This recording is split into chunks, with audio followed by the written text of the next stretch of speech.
intuitive eating is the framework that I use as I work with my clients to help them stop struggling with food, whether it's overeating, emotional eating, mindless eating, binging.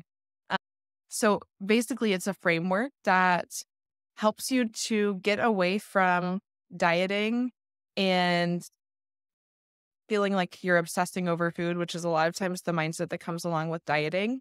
So getting away from that and really building trust with your body.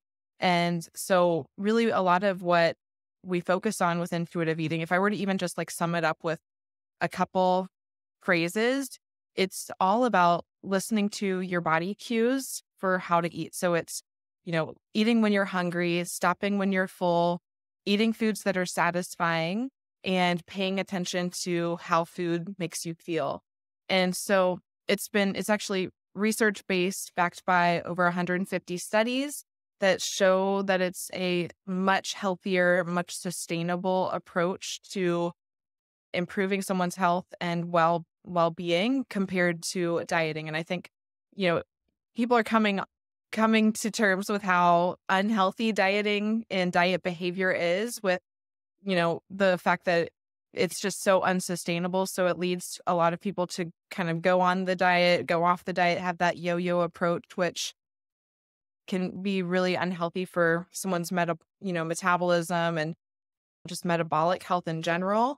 So that is the framework that I use to work with my clients. And really just, from what the big pull for me when I first learned about intuitive eating is it just makes so much sense with how our body's biology works, with really just coming back to how was your body initially created, designed to be able to eat with food. And we think about back years ago, people didn't have to go on diets. So this really is just like the way that our bodies function best when it comes to eating. So that's a lot of the work that I do with my clients, along with, because of just the culture that we live in, the diet focused culture. A lot of my clients have, and I would say a lot of women these days have an unhealthy relationship with food. So we do a lot of that inner work on relationship with food, relationship to our bodies and ourselves.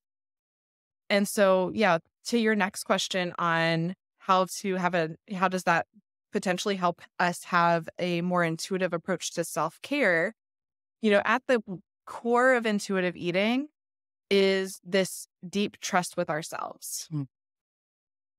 I have just found over the course of my career and my work with my clients that, with the way that a lot of us are brought up thinking about food and hearing, the diet culture kind of conversation, we don't have a great trust with ourselves when it comes to eating. And I would even go as far as to say we as women have gotten away from just the trust, that inner trust with ourselves that is our intuition. So being able to pay attention to, kind of like what we were talking about earlier with when am I, being able to notice some of those like feelings of being on the track to say burnout before you actually get to that point, paying attention to how does my body feel physically? How does my brain feel like mentally? Like where am I at with that?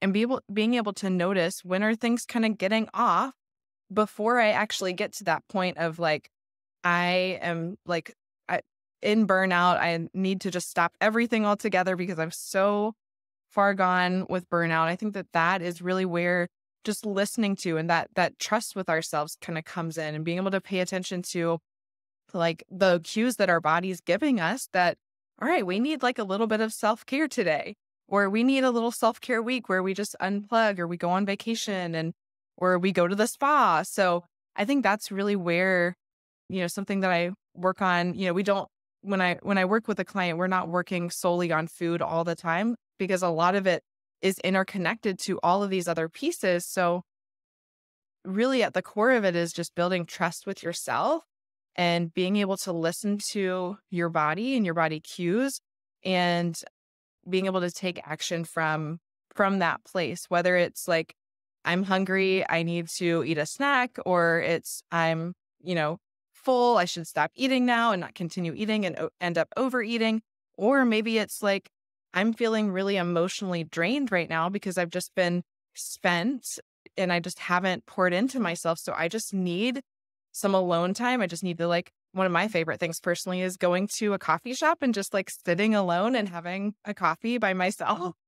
So, but finding that thing for you and just being able to know that, I think, like we were saying before, just seeing the importance of that, those little acts, that little signal that your body's saying, hey, I need a little bit of extra care right now, and honoring that before it gets to be this thing that just kind of keeps getting swept under the rug, and then being at this place of like complete and utter burnout.